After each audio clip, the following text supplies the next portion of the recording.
Se llama Guía para alcanzar la vida eterna. Guía para alcanzar la vida eterna. Este libro nos guía, nos orienta para alcanzar la vida eterna. Y vamos a ver de qué se trata hoy. Ya hemos visto varios puntos. Hemos visto cómo se ha desenvuelto Jesucristo en el inicio de su ministerio y ha ido formando sus discípulos, los ha ido eligiendo, conformando, cimentando, pero en el mientras tanto Él no esperó a seguir el ministerio hasta que el equipo estuviera formado. Todos estos 12 discípulos, seguidores íntimos del Señor, Él no esperó, Él siguió avanzando en su ministerio, siguió avanzando en la tarea. Y hemos visto cuando hizo el milagro en las bodas de Caná, ¿se acuerdan? ¿Qué más? Purificó el templo, ¿se acuerdan? Cuando ordenó ahí el tema del comercio en el atrio del templo, desmanteló las mesas de comercio. El encuentro con Nicodemo, cuando le presentó el Evangelio de una manera esplendorosa a Nicodemo, lo hemos estado viendo. En todo esto hasta aquí, Jesús atravesó por tentación. Es como que Dios dijo, porque a través del Espíritu fue guiado y llevado al desierto, Dios dijo, no te va a ser fácil. Dios Padre le dijo, no va a ser fácil. Hay una batalla espiritual que se va a oponer a tu avance, a tu ministerio en esta tierra. Así que fue sometido a esta tentación dura en el desierto, vuelve, ¿después de cuándo fue eso? Después del bautismo, se bautizó inmediatamente al desierto. Después, cuando vuelve, se encuentra con opositores, se encuentra que el mundo parece que no estaba de acuerdo. En muchas personas parece que no estaban de acuerdo con que él viniera. Hay oposición de los fariseos, de los levitas, pero él siguió adelante. No se amilanó, siguió adelante. Esto no le fue un retroceso para él, no le significó un retroceso. Él siguió adelante. Y ahora vamos a ver qué nos toca en esta noche. ¿Qué es lo que sigue? Capítulo 4. Hoy, el agua viva, Juan 4, 1 al 26. Vamos a leer, vamos a buscar Juan 4, 1 al 26, y vamos a leer desde el 1 al 6 juntos, y después, a partir del 7, lo vamos a ver cómo sigue el relato. Lo vamos a ver y oír en el video. Dice, lo vamos a hacer puesto de pie, en carácter de respeto a la palabra de Dios. Vamos a leer todos juntos. ¿Me siguen? ¿Está bien? Desde el versículo 1, capítulo 4, dice, cuando el Señor supo que los fariseos habían oído decir, Jesús hace y bautiza más discípulos que Juan, aunque en realidad Jesús no bautizaba sino sus discípulos, salió de Judea y se fue otra vez a Galilea. Le era necesario pasar por Samaria, así que fue a una ciudad llamada Sicar, la cual está junto a la heredad que Jacob le dio a su hijo José. Allí estaba el pozo de Jacob, y como Jesús estaba cansado del camino, se sentó allí junto al pozo. Eran casi las 12 del día.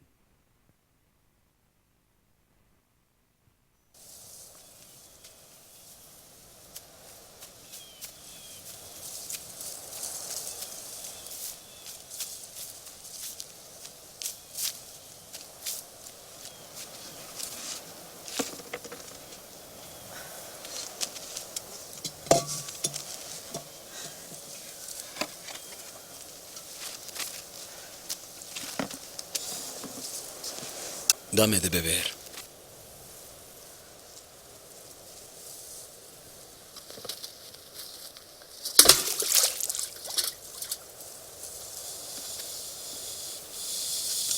¿Cómo tú, siendo judío, me pides a mí de beber, que soy mujer de Samaria?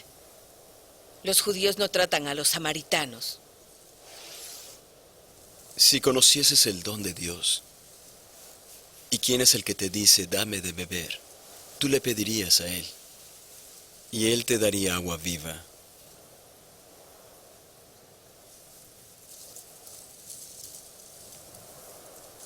No tienes con qué sacarla, y el pozo es hondo.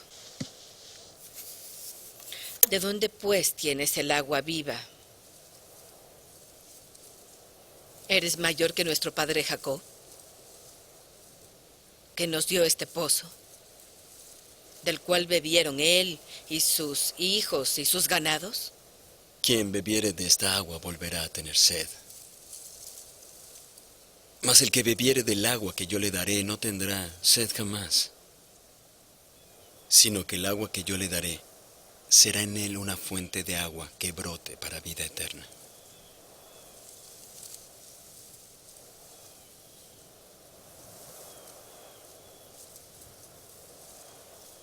Señor, dame esa agua, para que no tenga sed ni venga acá a sacarla. Ve, llama a tu marido y vuelve. No tengo marido. Bien has dicho, no tengo marido, porque 5 maridos has tenido, y el que ahora tienes no es tu marido. Esto has dicho con verdad. Señor, parece que eres profeta.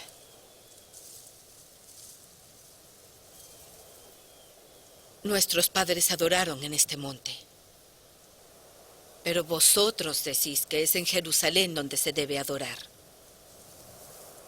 Mujer, créeme, que la hora viene cuando ni en este monte ni en Jerusalén adoraréis al Padre. Vosotros adoráis lo que no sabéis. Nosotros sí sabemos que la salvación viene de los judíos. Pero la hora viene, y ahora es, cuando los verdaderos adoradores adorarán al Padre en espíritu y en verdad. Porque también el Padre busca tales para que le adoren. Dios es espíritu, y los que le adoran es necesario que le adoren en espíritu y en verdad.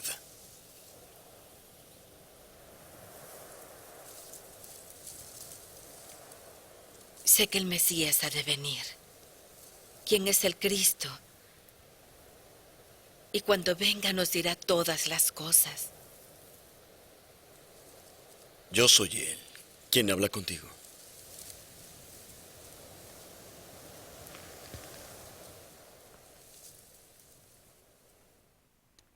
Tremendo pasaje que podríamos sacar muchísimas enseñanzas, muchísimas.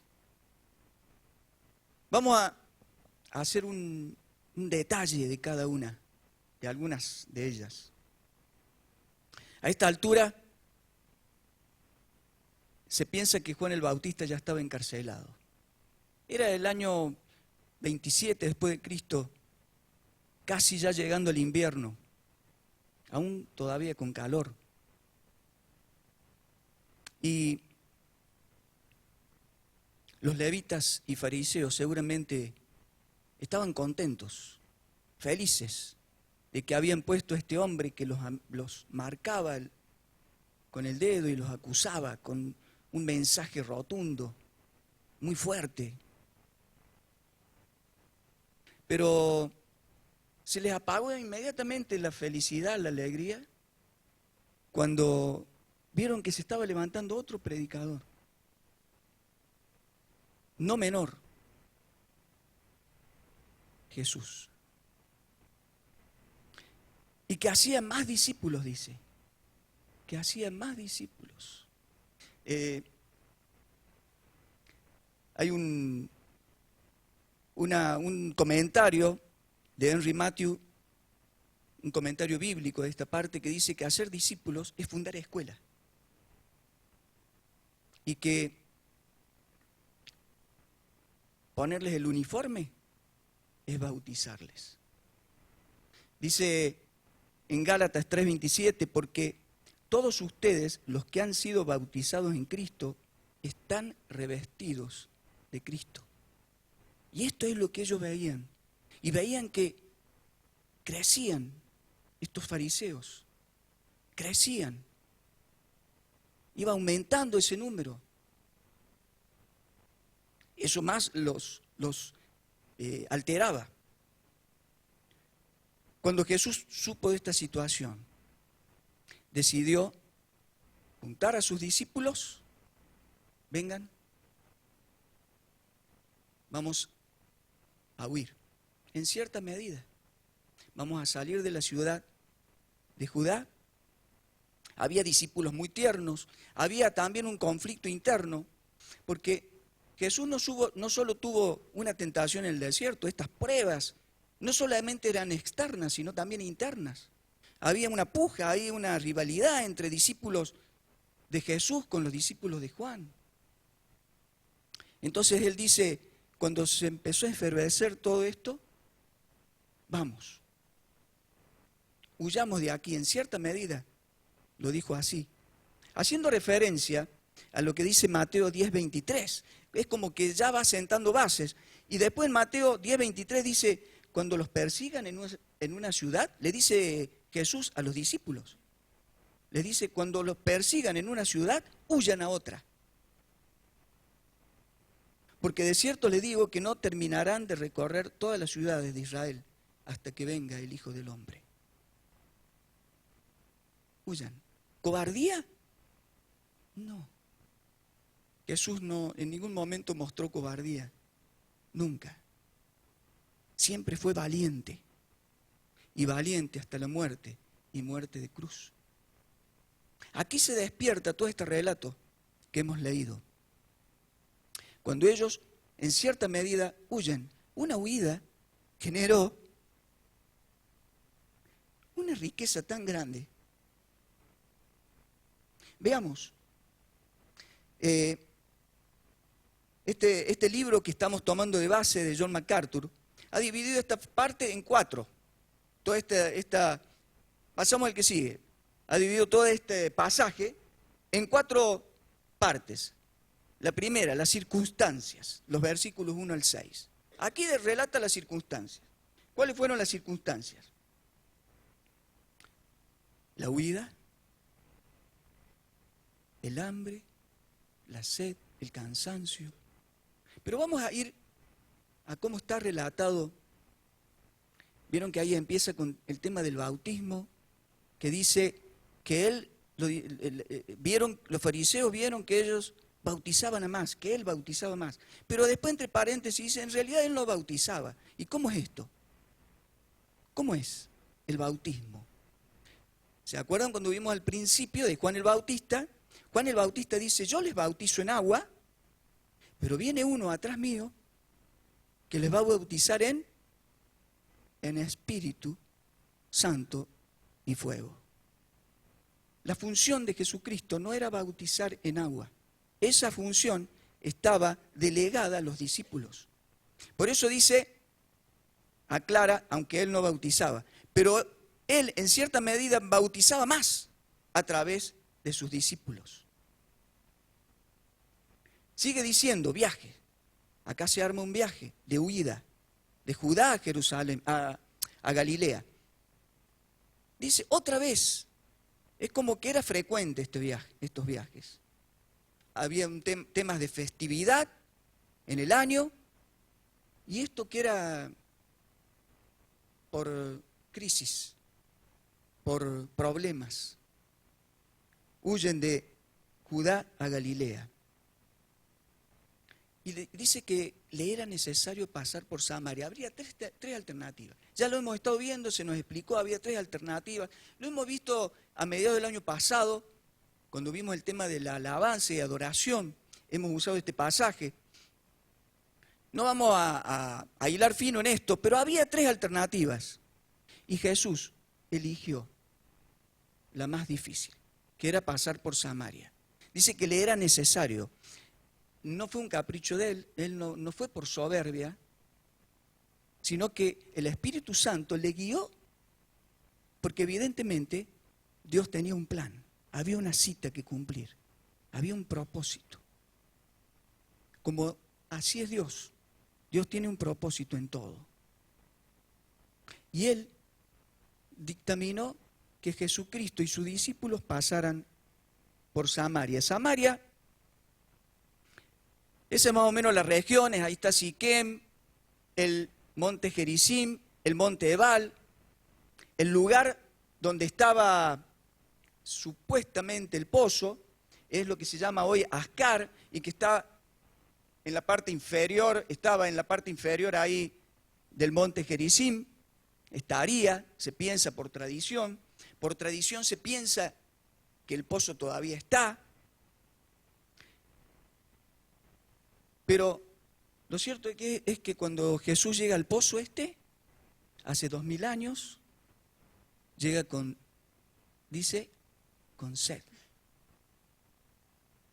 Después de haber caminado alrededor de unos 54 kilómetros con sus discípulos, Él les manda, dice que llegó más o menos en la hora sexta.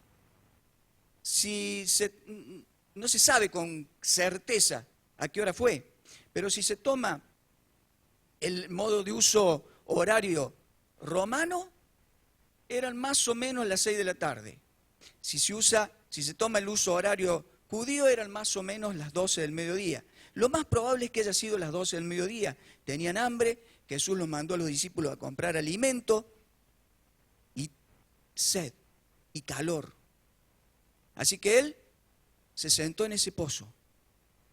Era un horario en el cual no era transitado, normalmente iban las mujeres. Si Él hubiera sido rico, si Él hubiera tenido dinero, poder adquisitivo, hubiera ido por otros medios, no caminando. Él fue caminando. Y después aparece la mujer samaritana. Si la mujer samaritana hubiera tenido poder adquisitivo, hubiera mandado a una sierva. Fue ella. Estamos en presencia de un diálogo que se da con la mujer samaritana y Jesús. Jesús mostró humanidad, mostró que es 100% hombre. Y en otras situaciones mostró que era 100% divino.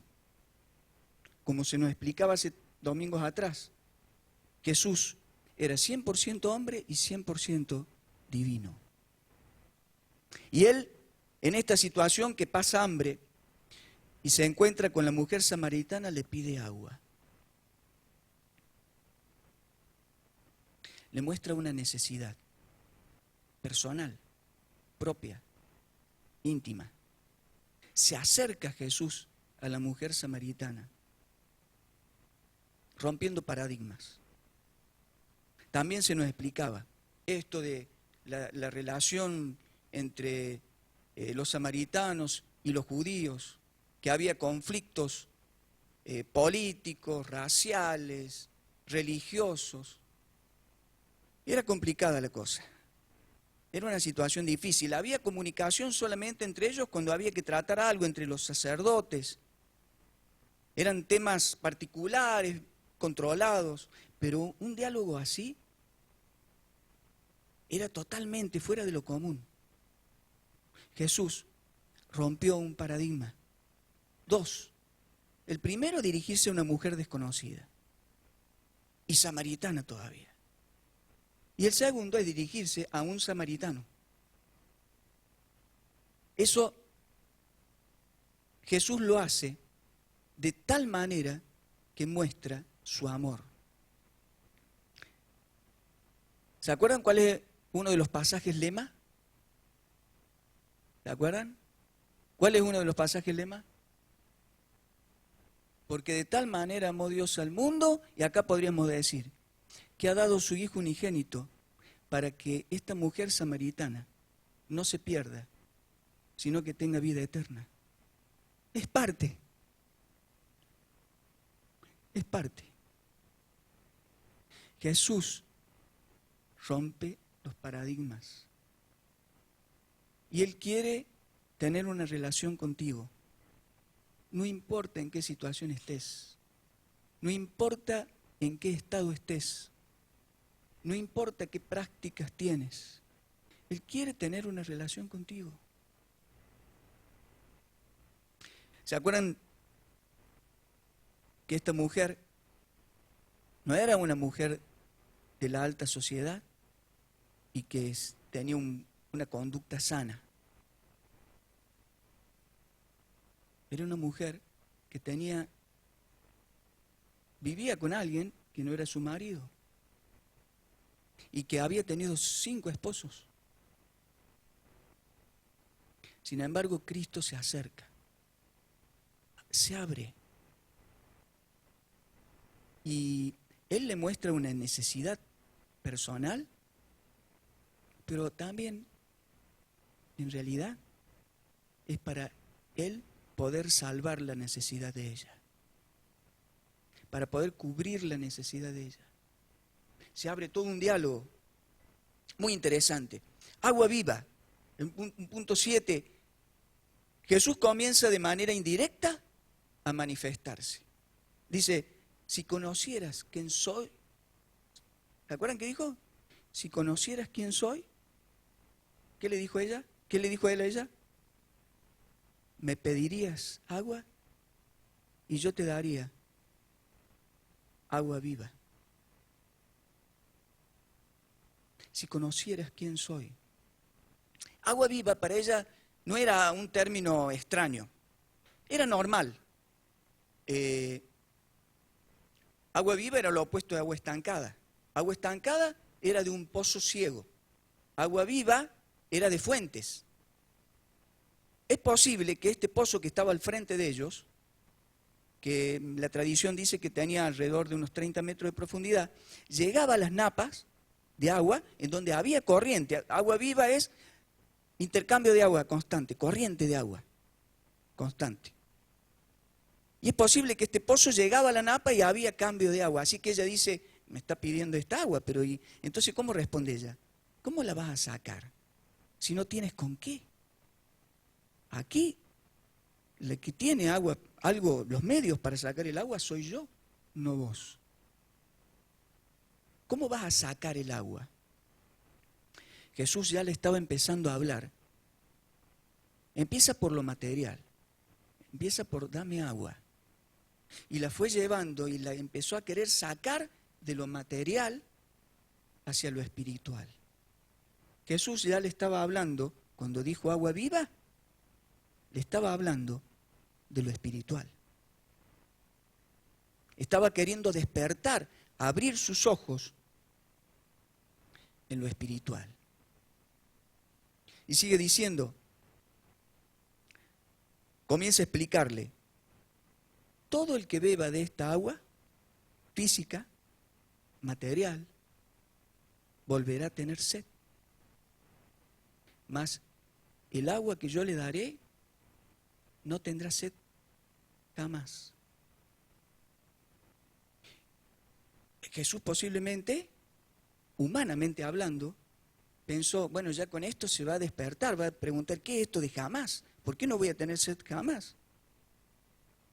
Y ella le dice, bueno, dame de esta agua, sigue en lo material, así no tengo que volver de nuevo a este pozo. Sigue en lo material. Los seres humanos somos tosudos, somos duros. Nos cuesta estar en contacto con lo material, pero estar en contacto con Dios espiritualmente, nos cuesta. Nos cuesta estar en contacto con lo material solo para administrarlo, pero tener el corazón en el Señor. Le costaba a esta mujer, queda totalmente claro. La mujer seguía enganchada en lo físico.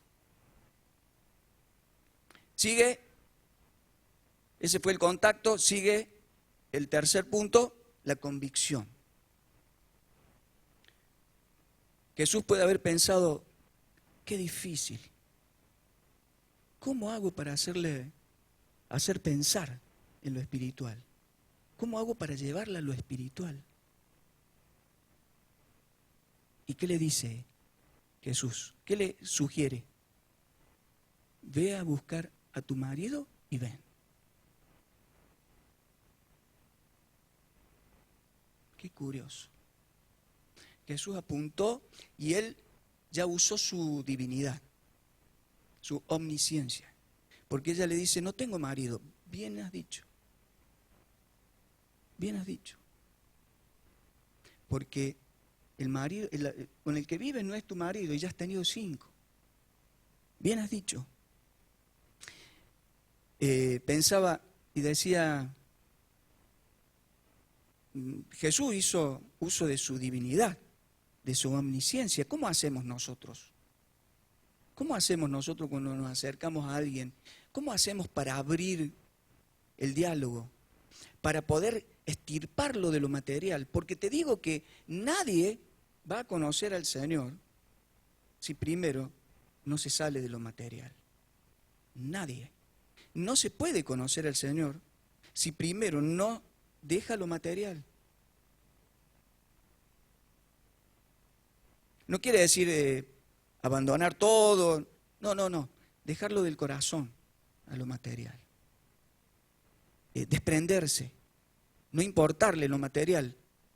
Nadie puede llegar al Señor si no dice primero, necesito una ayuda espiritual profunda, un cambio espiritual profundo.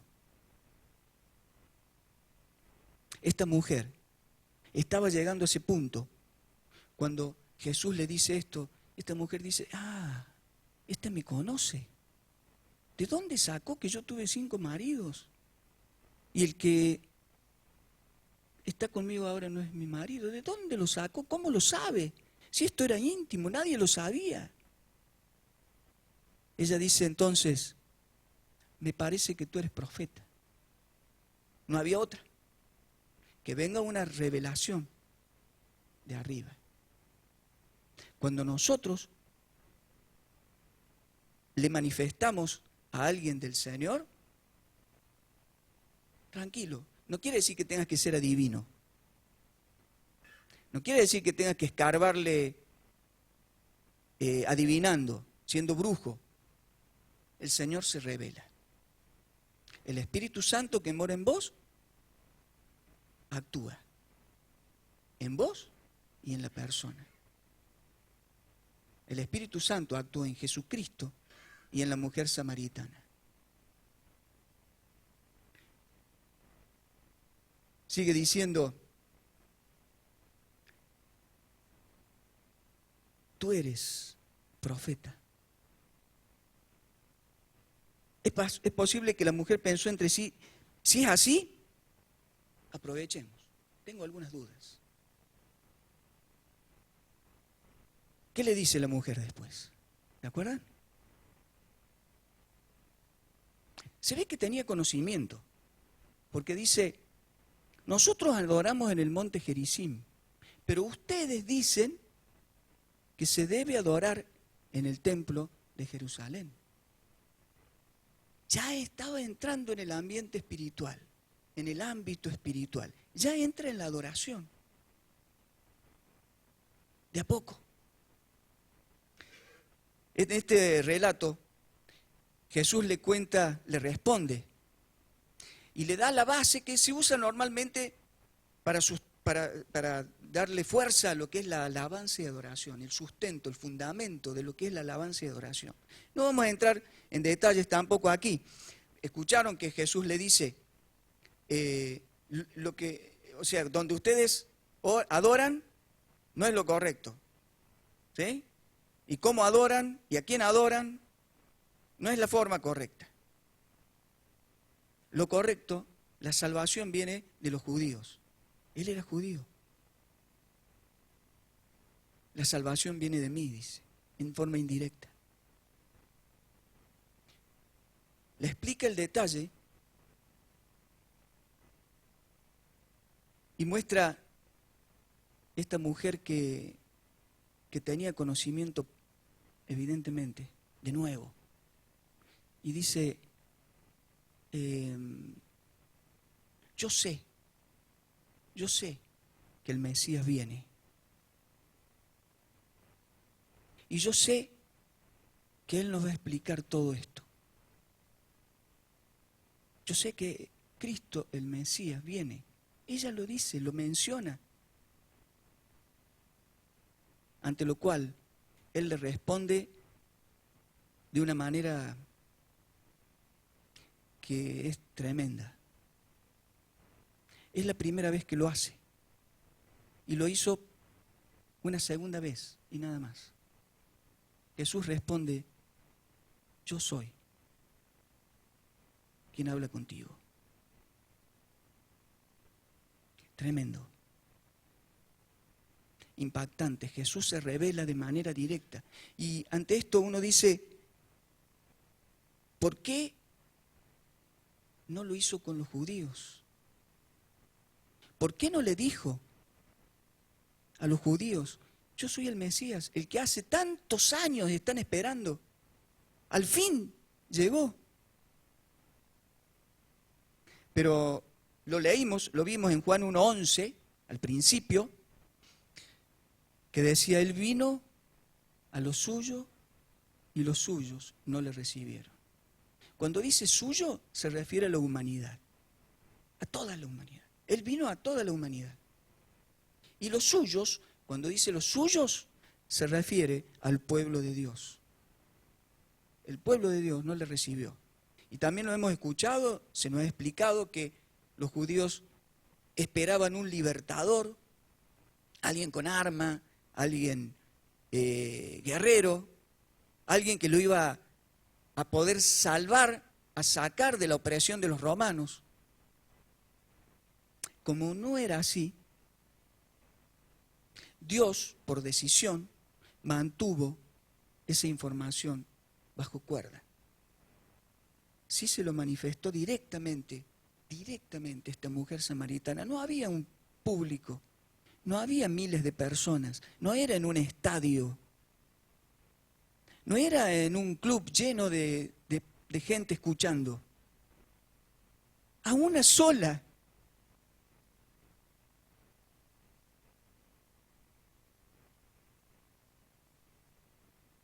El domingo que viene vamos a ver cómo responde esta mujer.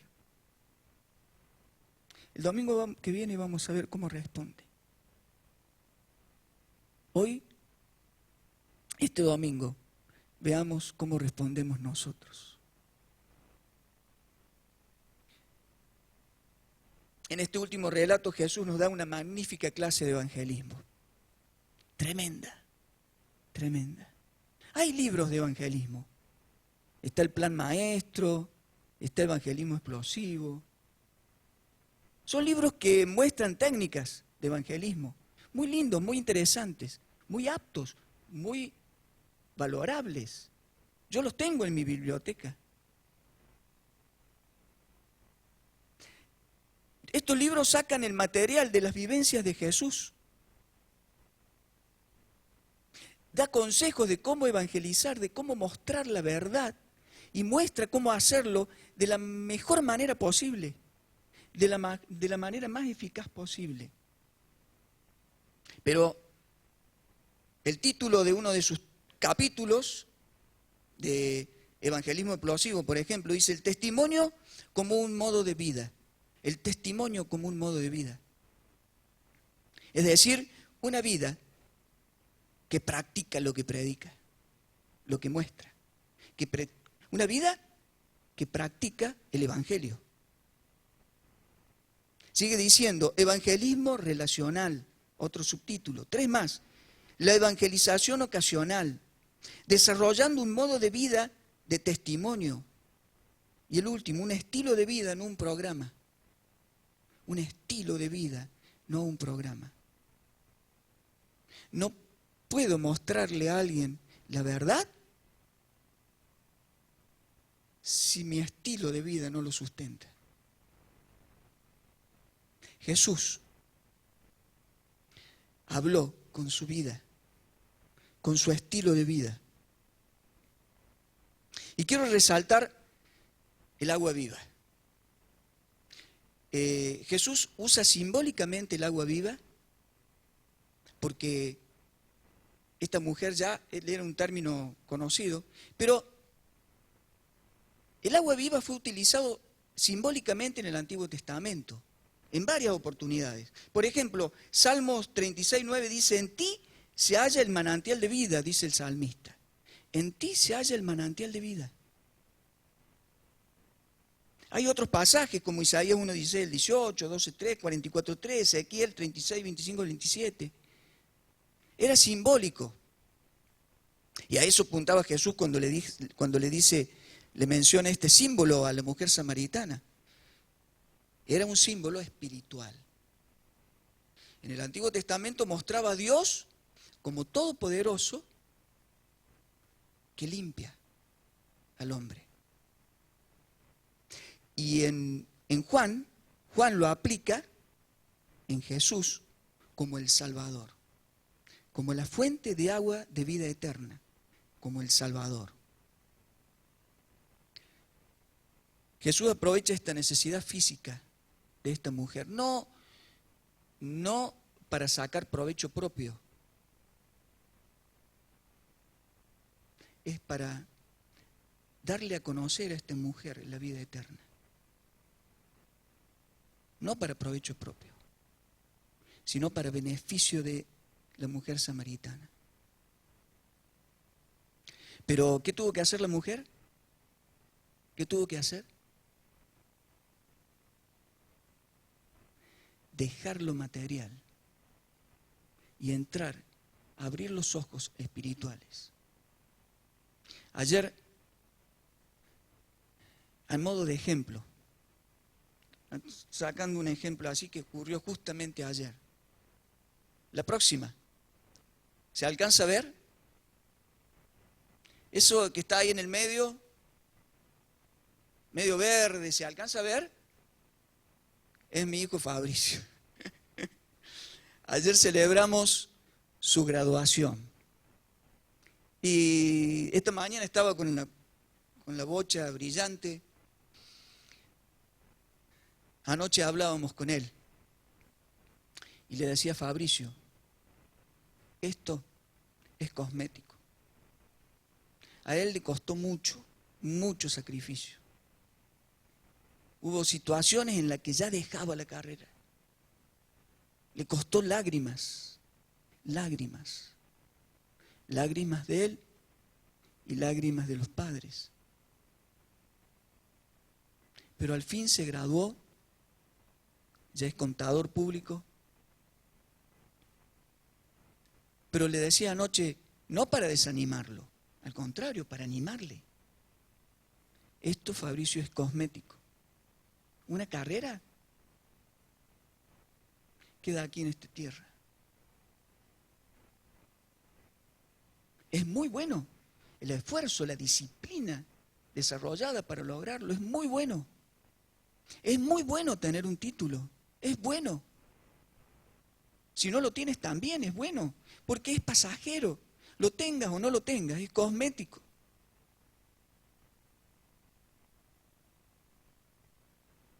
No nos aferremos a un título, a una carrera, a un puesto laboral, a un nivel social.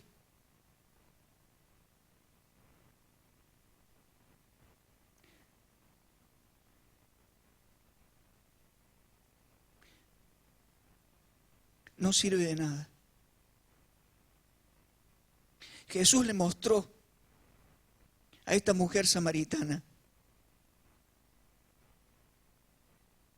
para encontrarte conmigo, primero tenés que dejar lo material. Primero tenés que dejar lo material y abrir tus ojos espirituales. Cierra tus ojos, inclina tu rostro. ¿Crees en el Señor Jesucristo? ¿Crees en Él como el agua viva? Hay un pasaje en Juan, versículos siguientes, más adelante. Dice Jesús, del interior del que cree en mí, correrán ríos de agua viva. Lo vamos a decir en presente ahora. Esto fue escrito hace 2000 años, antes que Cristo muriera. Hoy lo podemos decir en presente. Jesús te dice, si crees en mí, en ti, corre. Tú eres hoy una fuente de agua viva. ¿Cuándo es la última vez que diste tu testimonio a alguien que no conoce a Cristo? ¿Cuándo fue la última vez? ¿Cuándo fue la última vez que le diste de beber de esta agua a alguien con sed? ¿Cuándo fue la última vez que con lágrimas en los ojos le pediste al Señor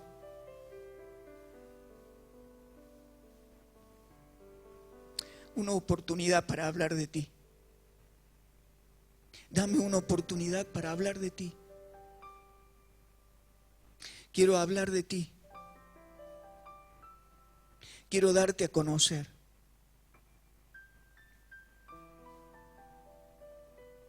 El Señor espera de nosotros hoy que seamos fuente de agua viva, de la cual fluya agua para vida eterna.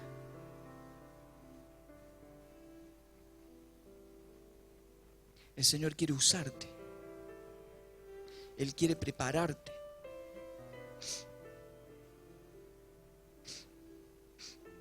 Hoy nos toca a nosotros reaccionar. En este domingo nos toca a nosotros ver cómo reaccionamos ante esta manifestación de Jesús. Jesús dijo, yo soy quien habla contigo. Y te lo dice a vos, yo soy quien está aquí con ustedes.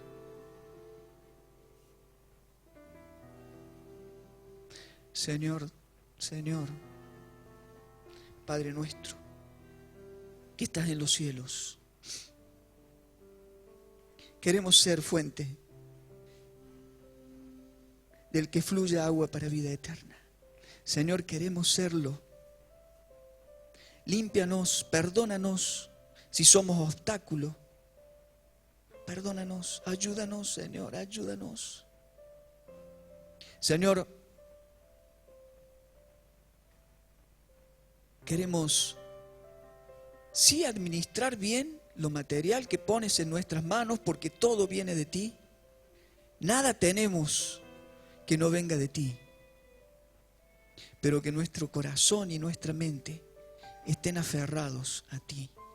Señor, te ruego por mi vida, te ruego por cada una de las personas que están aquí presentes, te ruego por cada uno, por cada familia. Señor, te ruego, te rogamos. Señor, haz una obra en nuestras vidas. Haz una obra en esta casa, no en esta casa física, sino en esta casa espiritual. Haz una obra, haz un milagro. Señor, ayúdanos. Queremos cada uno en el lugar en que nos toca ser fuente del que fluya agua para vida eterna. Te lo rogamos. Señor,